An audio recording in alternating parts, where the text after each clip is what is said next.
Šitą epizodą bei iškarpimų reklamų nuo 1 euro galima išgirsti Armėno radio Contribui arba Patreon'e. Visos nuorodos aprašymuose ir komentaruose apačioje. Šį kartą aš skambėsiu turbūt labai bjauriai. Lapkritis, ligų sezonas ir aš kažką susigavau. Sorry about that ir pasistengsiu kaip nors nekrenkšti į mikrofoną. Tas truputėlį yra liūdna, nes turiu temą, belenkaip gerą temą, kuriai turiu belenkaip daug pykčio. O dabar apleido jėgos ir aš nežinau, ar galėsiu taip normaliai išsirantinti, kad padaryti šitam dalykui teisingumą. Ai, bet vienu žodžiu, svarbiausia yra pradėti vieną koją už kitos, o visa kita seks iš paskos. Pasenti turbūt buvo geriausias sprendimas mano gyvenime. Jaunimas nelabai įsivaizduojate, kokia privilegija yra ta boomerystė. Tarkim, tu neturi digital footprinto su tais cringe dalykais, kuriuos sakei ir darei paauglystėje. Arba gali nešioti tokius rūbus, kokius nori. Šiais laikais, jeigu tu esi jaunas, tu taip negali.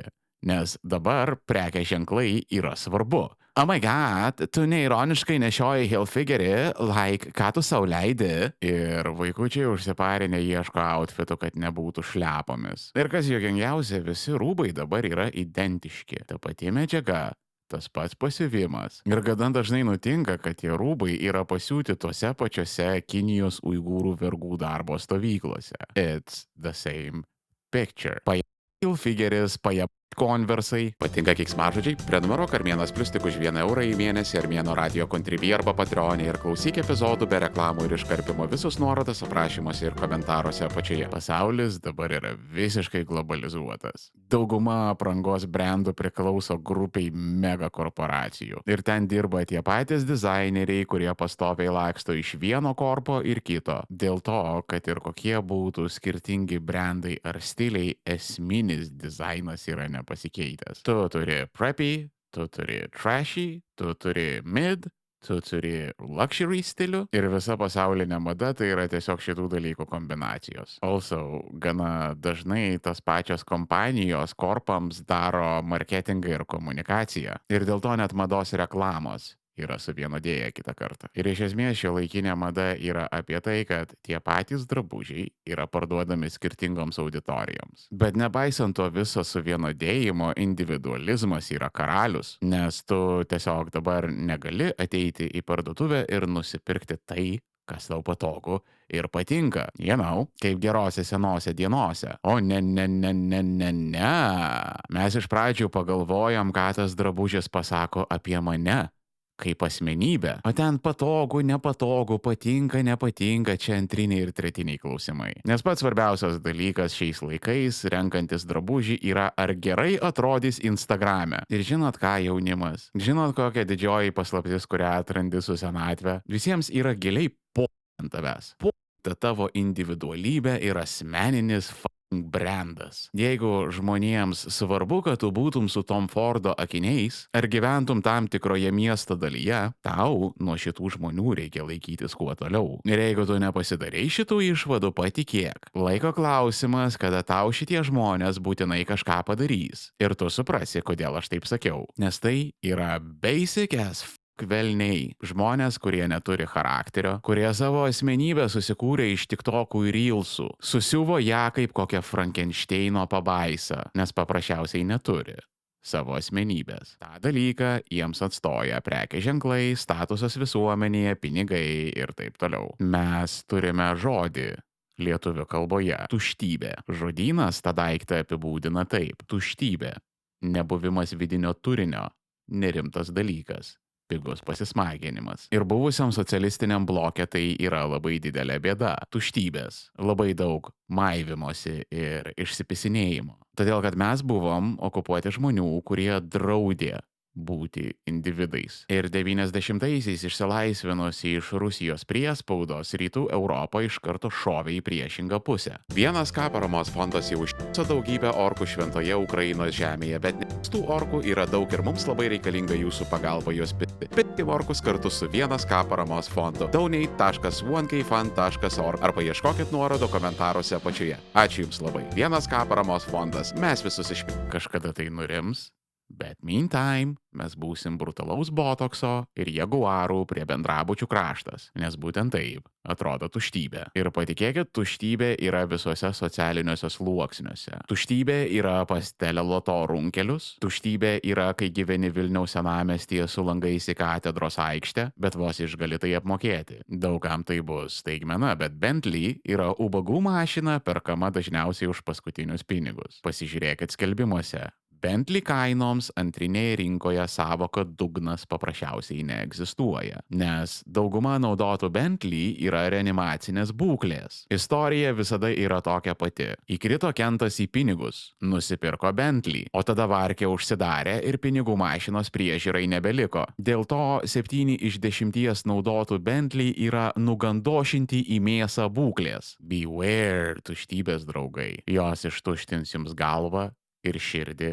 Ir ypatingai ištuštins piniginę ir pavers jūs savo nuosavais dūchais. Nespėsite apsižiūrėti ir jūs lakstysite aplinkui ir simpinsit savo tuštybėms. Ir jeigu per ilgai tai darysite, jūs paprasčiausiai nustosite egzistavę. Aš esu sutikęs visiškai fake sintetinių žmonių. Tokių, kurie patys nebežino, kas jie tokie yra. Jie gyvena savo susikurtame įvaizdyje ir nebesupranta, kas jie tokie. Ypač jiems nelabai aišku, ko jie nori iš tikrųjų. Ar galite įsivaizduoti tą egzistencinę kančią, kada tu žiauriai nori kažko. Taip žiauriai, kad net skauda.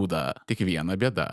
Tu nežinai, kas tai yra. Tu tą skylę savo sieloje bandai užpildyti daiktais ir pramogom, bet tai niekaip nepasotina. Kas esate vegetarai, žinote, apie ką aš kalbu. Tas pirmąsias savaitės, kada tu nepasisotini be mėsos. Gali jaustis labai pilnas, persivalgęs net, bet neturėti jokio sotumo jausmo. Tas pats vyksta su norais. Kada nežinai, ko tu iš tiesų nori, anksčiau ar vėliau visi daiktai ir pramogos nustoja teikti džiaugsmą. Ir tada tu tampi ugly inside. Žinot, tos plasmasinės socialinių tinklų mylos, lietuviško Facebooko Karen, Irenos, Nijolės, Sonatos ir Samantos, kurios nieko nedaro, tik pila heitą socialiniuose tinkluose, pasistačiusios MacBooką virtuvėje ant barelio ir butelį vyno šalia ir dar porą plokštelių Xanoxo. Gerai ryto pradžiai. Čia apie tai. Aš jau matau, kad šitas dalykas su netikrom asmenybėm bus didelė problema Gen Z kartoje.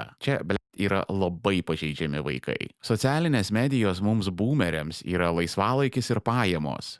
Mielkams tai yra būtinybė. Mums, seniorams, reikia periodiškai išnerti. Mes kaip ruoniai ar delfinai, kuriems reikia įkvėpti gryno oro. Malalietkos yra amfibijos ir socialinių tinklų sraute jie gali išbūti neribotai. Aš esu matęs kai kuriuos iš jų, kurie būna tiesiog absorbuoti į tos dalykus. Esu matęs, kaip kai kurių žmonių akauntai ir jų tapatybės tiesiog susimerdžina. Tu kalbiesi su tokiu žmogum ir supranti. Holy f***. Blet, tu neegzistuoji. Tu esi visiškai kiauras. Tu išpuoselėtas lukštas aplink nieką, nes tu paprasčiausiai neegzistuoji. Tu esi realiame gyvenime, bet gyveni jame pagal socialinių tinklų algoritmus. Tu esi tiesiog glamūrinis ir fotogeniškas NPC. Aš tai mačiau savomis akimis, kai žmonės renka klautą. Realybėje, kaip kokiame Instagrame. Jų nėra daug, bet jų yra.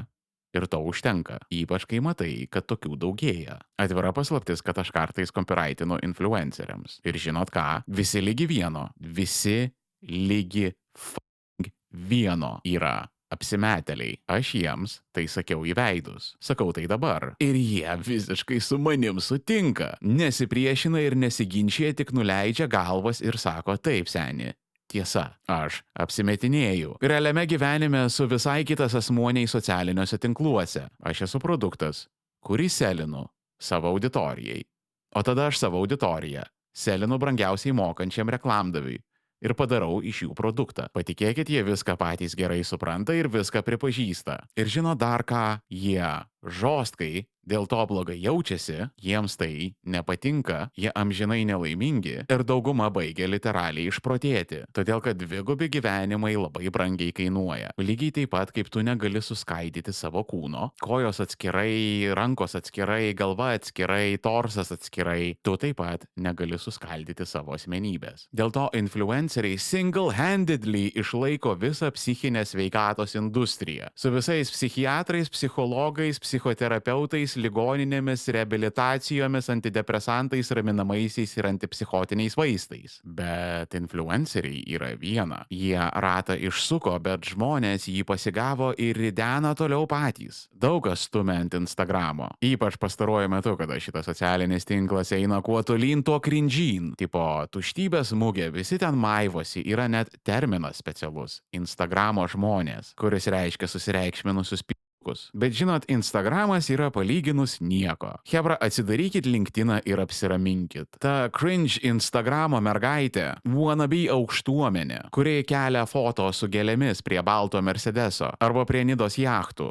Tai yra niekas palyginus su LinkedIno postu, kuriame Skandžių korpo vidutinės grandies vadovas parašo apie savo paaukštinimą. Toks jausmas, kad žmogus taikos Nobelio premiją ir Oskarą gavo vienu metu. Tu esi kokybės užtikrinimo departamento vadovo pavaduotojo pavaduotojas, jau? Čia some Dwight Schrute right there, kaip tu išsipildai. Marmėnai, o ko tu čia nervuojasi? Tipo žmonės niekada nesimaivė ir nevaidino geresnių negu yra. Visada. Bet suprantat, kažkas dabar yra kitaip. Negaliu paaiškinti, bet labai gerai jaučiu, kaip vyksta labai toksiški dalykai. Anksčiau kažkaip galėdavai pajausti ribą. Čia aš bullshit ir apsimetinėju, bet čia esu tikrasis aš. Dabar sutinku žmonių, kuriuos visiškai užvaldžiusi jų online persona. Tiesiog matai, kad asmuo deliuzinis visiškai ir jau seniai pametęs ribą, kur baigėsi jis ir prasideda Nes dabar tu turi always be slaying. Visada būti tobulas ir niekada neišeiti iš savo charakterio. Ir tai yra patologinio narcizo požymis. Also people pleaserio, nes narcisizmas yra labai dažnai apie people pleasinimą. Čia dažnai du susisiekiantys indai. Visiems, kurių gimimo data prasideda nuo 20, suprantamiau paaiškinsiu. Narcisizmas, handshake emoji, people pleasinimas. Ir dabar sistema būtent taip veikia. Nori patenkinti savo narcisizmą?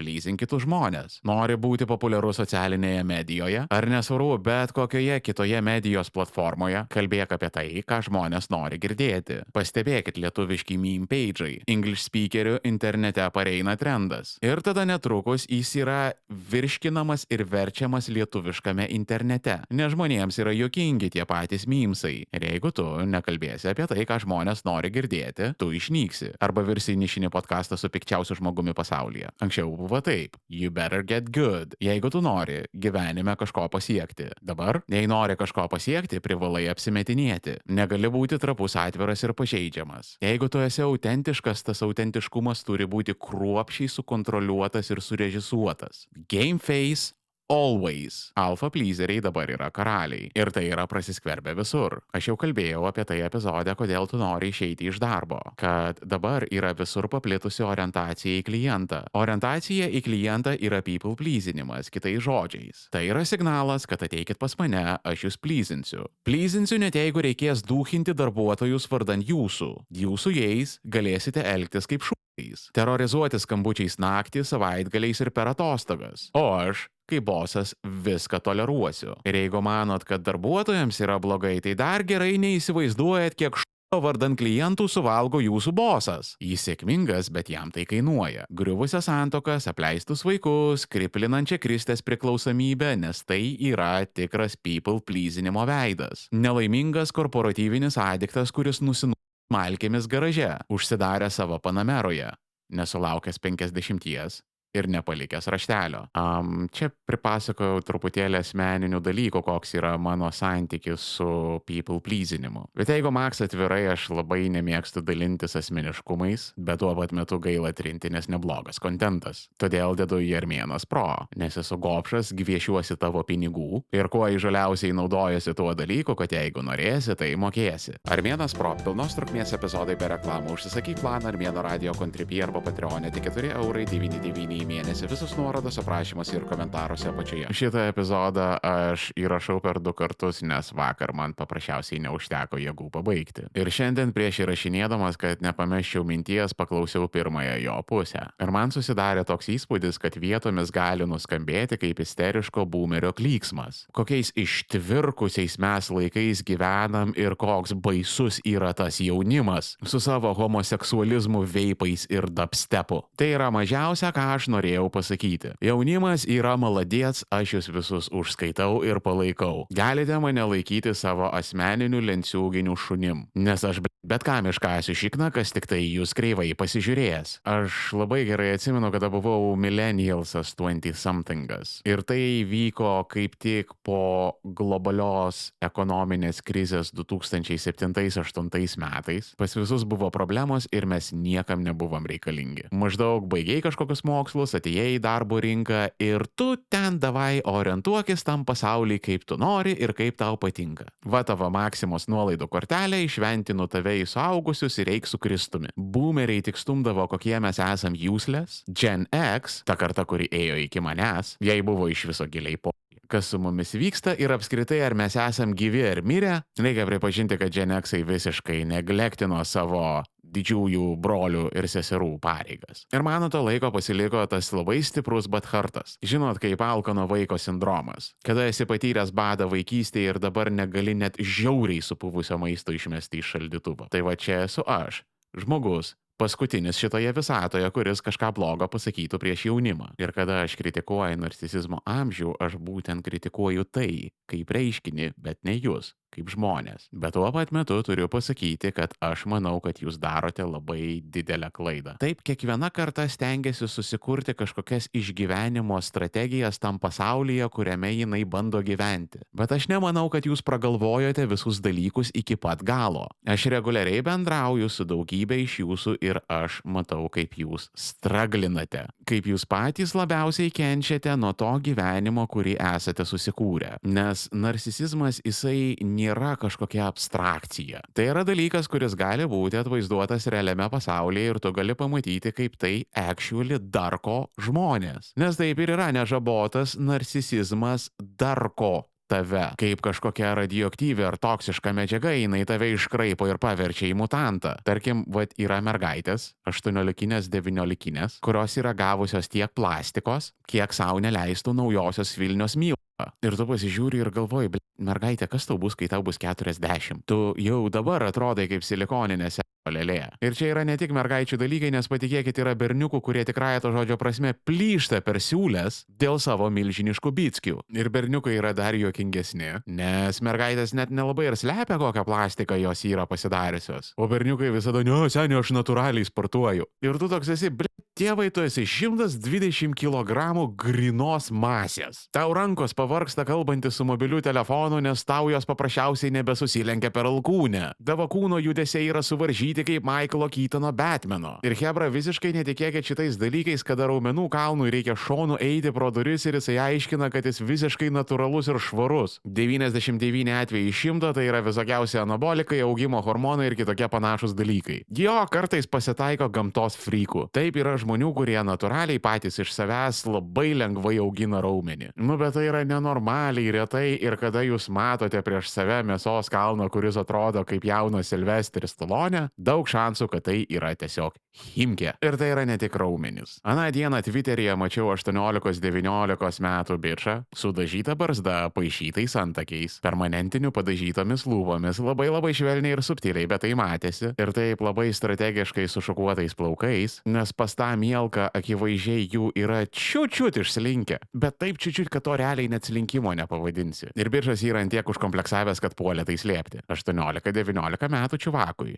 Pasikartosiu. Ir čia irgi ta pati situacija kaip su ta mergaitė. Seni, kaip tu atrodysi 40? Kiek tu į savo veidą susmeigsi botokso, filerio, plastinių operacijų, patempimų ir plaukų implantų? Ir toks jausmas, kad po 20 metų mes turėsime groteskiškai sudarkytų Gen Z. Nes hebra, jau dabar jūs esate daugelis labai smarkiai disforiniai. Nelabai pastebėjot, kaip įsileidot Instagramą savo į galvą, o dabar nelabai jau galite ir išsikrapštyti. Ir į ką veda nežabotas narcisizmas, aš jums turiu labai gerą ir pamokančią istoriją. Kaip ir kiekvieną kartą prieš įrašinėdamas epizodą pakabinu story Armėno radijo Instagrame. Žmonės ten gali palikti klausimus ir pasiūlymus ir jeigu ten yra fainų idėjų, aš jas ištransliuoju per patį epizodą. Šį kartą man parašė viena mergaitė. Jai leidus aš papasakosiu, apie ką mes išsikalbėjom. Ji man pasakojo, kaip turėjo gerą bičą, kurį metė, nes jis mažai uždirbdavo, negalėdavo vežti jos į Nidą ir pirkti jai gražių daiktų. Svarbiausia, niekada nerasdavo jai laiko, nes slaugydavo savo sunkiai sergančią mamą. Jinai pasakojo, kad labai heitino tą bičą. Jautėsi jo labai atstumta ir nemylima. Pyko, kad jis negali net buketo gėlių už 45 eurus nupirkti. Ir visą tą laiką paslapčia sėdėjo Tinderyje. Ir pateliukais lampinėjo po deitus, kol nesusirado